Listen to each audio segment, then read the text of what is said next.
How we doing, everybody? This is the Pop Music Freak. I am back with another song facts countdown video. I am up to number 936 in my top 1,000 favorite songs of all time. But before we get into that, I just wanted to give you some information. I had a couple of comments asking me what artists are my favorite artists and which ones should we expect to see the most in this top 1,000 countdown. Well, I actually went through the list to see which artists had the most songs on this countdown. One thing that struck me is since I am a child of the 70s, the 70s, teenager in the 80s, my music is going to reflect a lot of 70s music with some spillover into the 80s and some songs going back into the 60s. I don't think that's a surprise. I think anyone who looks at a list of the best songs or favorite songs, you're gonna gravitate towards certain artists who were the best and proved themselves, to be over hit after hit after hit to be the best. In this situation, anyway, let's do countdown style as I'm doing the as I'm doing the top 1,000 countdown. We'll do the top 10 countdown of my 10 most visible artists on my top 1,000 list. So two acts have 10 songs on this list.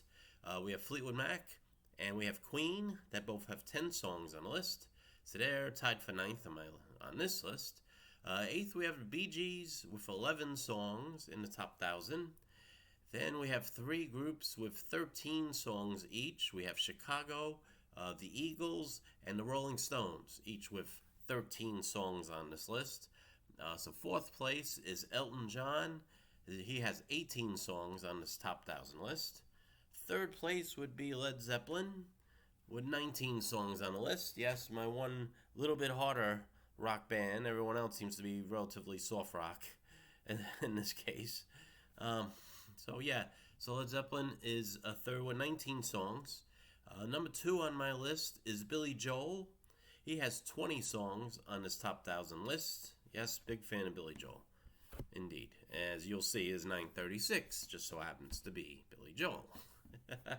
And number 1 act on my list, 30 songs on the top 1,000 list. Can anyone guess? The Fab Four, the Beatles, who else would it be? 30 songs on the top 1,000.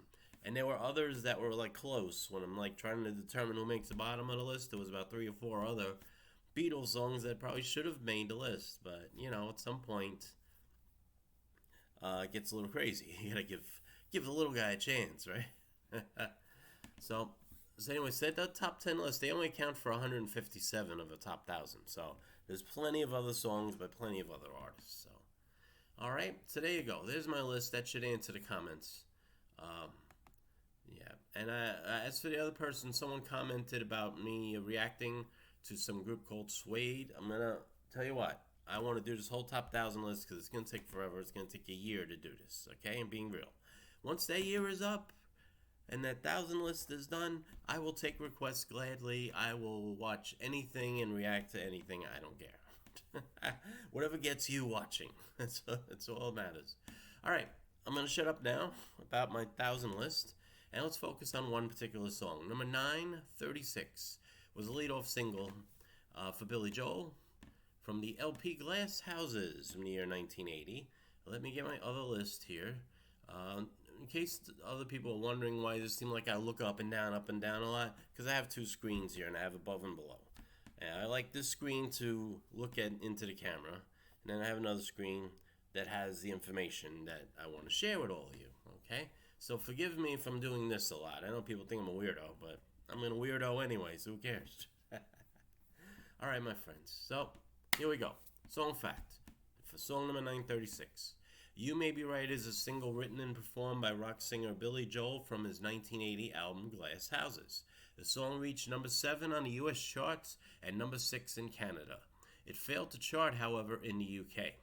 This is unlike his preceding and succeeding singles, All for Lania, which hit number 40 in the UK, and It's Still Rock and Roll to Me, which would hit number 14 in the UK.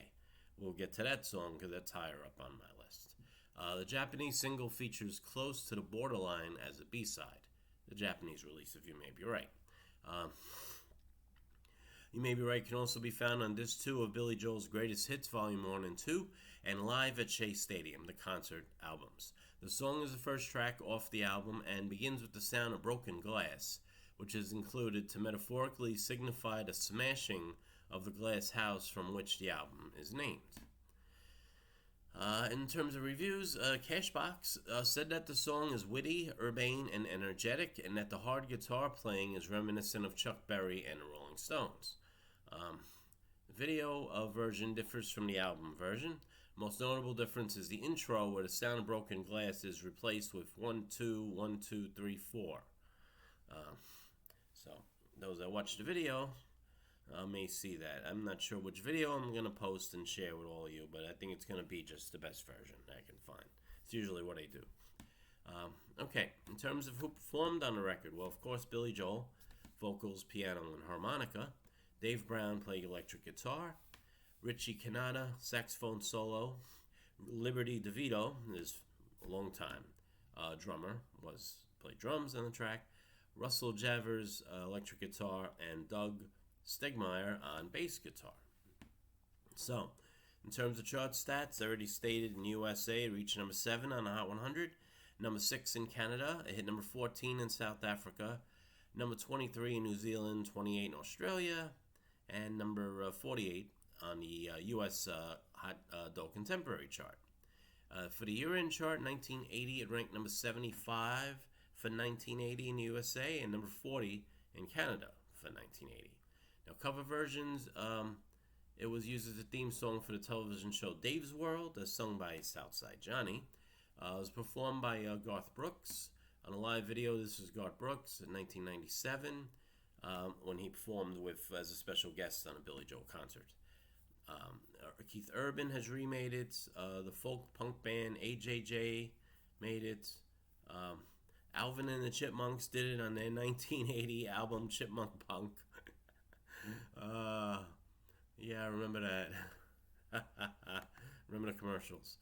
Anyway, all right.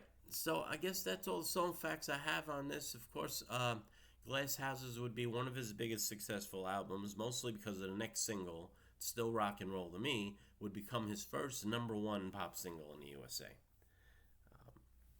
He also had Don't Ask Me Why was an adult contemporary hit, and number 19 pop hit. Sometimes a Fantasy was the 4th hit on the album. So the album did very well because it had 4 hits on it.